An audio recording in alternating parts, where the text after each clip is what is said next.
And when they were alone, Cain slew his brother Abel with a stone. Then Cain took the blood of Abel into his hands and gulped it down. The Lord said to Cain, "What have you done to your brother Abel?" He answered, "I have drunk of his blood, so I may be my brother's keeper." And the Lord said, "You have tasted your kin's blood, and no fruit of the soil will succor you. A great sorrow you have brought to your father Adam and your mother Eve." Cain became sad and said to the Lord, "I am driven from the soil, and shall be a fugitive and a wanderer of the earth, and whoever finds me will kill me." The Lord said, "Not so. Hide from my face, so you cannot be found. But bear this token, and by it any who find you will know that you are the firstborn to Adam, and to kill you is to suffer for it sevenfold."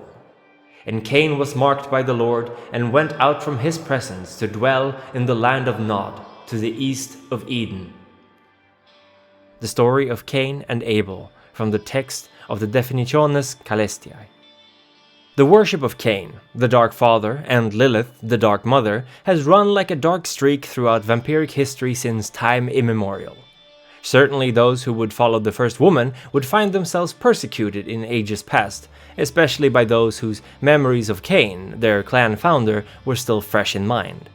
Indeed, there is scarce little to be found on the Bahari and their movement in the documented history of the Cainites and Kindred. That, of course, does not mean that they did not exist, and while they may not have always been known as the Bahari, there are mentions of witches, Lilim, or, in some of the oldest writings, Ki Sikil Lil Lake. They would operate in secret, often persecuted by those who worshipped Cain or one of the Methuselah, and their traditions have lived on through the road and subsequent path of Lilith, studies that most Bahari adhere to eventually. As for those who chose to follow the teachings of Cain, eventually there came to exist the Cainite Heresy. While we will discuss the heresy more deeply in a future lecture, one can summarize their existence as a blasphemous cult operating within the Catholic Church. They adopted certain Gnostic viewpoints and preached that Cain, as a being of spirit as well as matter, was rejected by the physical demiurge.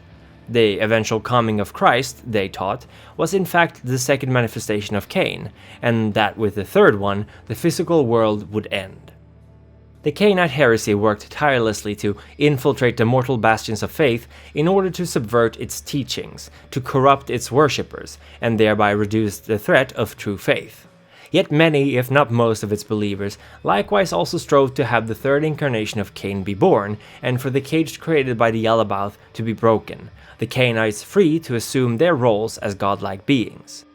The La Sombra, who had their cause sunk deeply into the Catholic Church, eventually grew too suspect of the heresy and chose to wipe them out, or so they thought. The Bahari and the Cainite Heresy, despite countless attempts to stamp them out, exist to this very night. Yet while the Bahari remain surprisingly unchanging in the core tenets of their teachings and faith, the heresies have transmuted into the Church of Caine, of which we will speak more of tonight. But let us return to the Bahari. Quite like other so-called pagan circles, the Bahari are fairly decentralized. There is no grand council or head of faith that dictates what may or may not be acceptable behavior. In a sense, this mirrors Lilith's desire to create her own garden, away from Eden. In fact, groups of Bahari often refer to themselves as gardens, or perhaps they're projects, or maybe just cities. Once again, there is no dogmatic teachings to adhere to, and thus Lilith's teachings differ from each garden. Some core concepts remain, however, and those are pain, loss, sacrifice, and vengeance. Lilith was not simply made to suffer, she also chose to suffer. She would never beg, would not ingratiate herself with higher powers, and thus the Bahari will let no one own them. They hold a deep resentment to the teachings espousing false myths of Cain, and they will often vocally object to these lies, finding themselves constantly at odds with those worshipping the first murderer, or by their own ignorance perpetuating his ideas. Because they surround themselves in suffering and sacrifice, often of innocents or the defenseless, the Bahari will steel themselves against remorse. It is a weakness, and Lilith would never regret her decisions, even as she mourned over the bodies of her slain children and her burned garden. Yet they do not kill with abandon. Each death, others or even one's own, must carry a meaning, must be a sacrifice to or for something. Senseless killing is forbidden, and while they may sometimes kill for the simple reason that someone offends them, the Bahari will never miss an opportunity to use a death as an example with which to teach and educate their fellow Baham. Just like how Cain was a small, weak, and scared being when Lilith first found him, so too are humanity and many kindred weak, cowardly, and wary of pain. They must be familiarized with pain. They must be taught to grow resilient and strong, self-reliant and willful, or be made an example of, tortured so that each and every Baham may relish and learn from the exquisite suffering being done. While I stated earlier that the Bahari have no leaders, there are of course still local authorities, often 2 people, but one may suffice if the garden is small. Any may be inducted into the garden, although failed prospects will rarely survive, their blood instead used to water the garden. Mortals are often taught through lessons of pain and lectures on emancipation and self-actualization how to worship the Dark Mother, while supernaturals, such as mages, may instead be given a more appropriately occult education, albeit of course not without the elements of pain and suffering involved. Kindred who wish to join will suffer long periods of deprogramming, unlearning what their sires and sects may have taught them before they can join the Bahari and become Lahaka, or Children of Lilith. Several gardens may at a time cooperate if needed, but they generally tend to keep to themselves otherwise, and thus there are as many versions of Lilith's teachings as there are covens of Bahari. Many gardens also style themselves after Lilith's 3 gardens: Elona, Garden of Hope, the Hindu, Garden of Renewal, and the Bahari, Garden of Suffering, with the Garden of Hope in Budapest being the oldest one still active, and something of a cultural center for the Bahari. There was a Garden of Suffering in Oslo for many years, but with the events of the Second World War, its members split up and have since then not reformed. One must understand that the Bahari are not good. Certainly, they often crave to punish the wicked, and they do portray themselves as avenging angels spurred on by the legendary suffering of their founder, yet the vast majority of this cult do not coddle or protect the weak. For them, it is enough to have a transgressor upon whom they may enact harsh vengeance, but once that is done, so too are the Bahari, moving on to their next project, caring little for what ruins are left behind in their wake. The perpetual cycle of vengeance and abuse concerns them little. Forgiveness was not in the nature of Lilith, nor will it ever be a doctrine of her followers. The Bahari recruit among those who have suffered greatly, who grieve loss, or who are left empty. They may often put on a thin veneer of care, disguising themselves as counselors or a friendly shoulder to cry on, yet this of course is all a ruse to instill that initial sense of trust in their potential new additions to the gardens. The Bahari tend to favor gardening both symbolically and literally, and many covens display amazing feats of horticulture. They are strong believers in the powers of fertility and sexuality, and often implement such symbolism and acts in their rites and rituals. Lilith, unlike her successor Eve, was never one to shy away from her own sexuality, laying with whomever she pleased, and the Bahari seek to emulate that to some extent. Winter and spring are 2 important seasons for the Lilims, one symbolizing the grief and desolation of her 3rd garden's burnt ashes, the other the time of blood and birth, when new life springs painfully from those birthing it. Ultimately, the Bahari seek to topple Cain and his descendants, destroying any and all that they have achieved in his name in vengeance over his betrayal of the Dark Mother. They have no sympathy or love for the god said to have created the world, the one who first banished Lilith from Eden, and thus many see no problems with pollution and destruction, although this of course differs between gardens, some instead fighting the advances of industry as they can be made to represent humanity's, and thus indirectly Adam's and Eve's, progress. Some Bahari have achieved such mastery of their environments that they may drain the blood and energy of all life around them, sustaining themselves indefinitely without having any need to hunt for themselves, like how Lilith had absolute mastery over the plants and trees of Eden. Because of their familiarity with sacrifice, diablerie, especially of one's own childer, is not an uncommon practice, as it is seen symbolically to show that the Bahari are willing to perform the ultimate sacrifice, and for themselves as well. Because a core tenet of the Bahari is that they, like Lilith, must truly love themselves the most. In a world filled with unforgiving, spiteful, and jealous creatures, a Bahari may, and should, expose themselves to truly terrifying tests of pain and suffering, but they do so to further themselves, to bring enlightenment and clarity of mind and purpose. Each sting of pain is a testament to how the love they hold for themselves is so strong that they are willing to undergo any trial for their own betterment.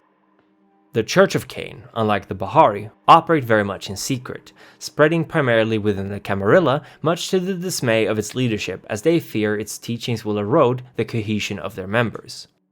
In essence, the Church of Caine still believes that Cain represents a sort of messianic figure, elevated by God because of the murder of his brother and made to see the truth of existence, remade into a powerful being and made to bring this enlightenment to humanity, in some sense. Jesus, said to be the second coming of Cain, likewise is believed by the members of this cult to have been kindred as well, teaching of the importance of consuming the blood of others to elevate one's consciousness. But he was betrayed, and his teachings corrupted by Pilatus, thus rendering the entire Christian church a willful distortion of the true message. Because of the power inherent in kindred vitae, both to create more of their kind, but also in how it preserves the bodies of mortals who drink of it, blood holds a very special place in the teachings of the Church of Caine. To feed someone of your vitae is the holiest of sacraments, and there are many mortals who are thus converted to join the sect, becoming ghoul servants for them. Kindred bodies remain pure, perfect, returning to the state they were in at the time of their creation almost always regardless of what damage has been caused to them. They never age or suffer sickness, and many followers believe that they are like angels, raised above the mortal masses to guide them. The teachings and morals of the Christian Church are not only to be denounced, but actively opposed, especially considering the sheddings of blood, and some rituals conducted by the Church bring their mortal worshippers into a state of ecstatic frenzy, where all manners of perversions and sins are committed. It is said to bring out the worst, most depraved aspects of one's personality, and are thus a force of liberation from the Church's dogmatic teachings of what is good and wholesome. It is unclear whether the Church of Caine perceived the antediluvians in a good light or not. Assuredly, they are closer to Cain in terms of age and generation, yet they betrayed Cain and his immediate childer, and caused the fall of the second great city, and if some stories are to be believed, the deluge that drowned the first city as well. Prince Jackson is one of the Camarilla who often goes out of his way to pursue those belonging to the Church of Caine, even going as far as posting bounties on any who belongs to this cult, offering territory in Chicago to a kindred who can present a still living, so to speak, heretic. The Crimson Curia, as the church sometimes styles itself, is, unlike the heresy that preceded it, not run by a figurehead, but rather by a council of priests. The Crimson Curia believes, quite frankly, that Earth is hell.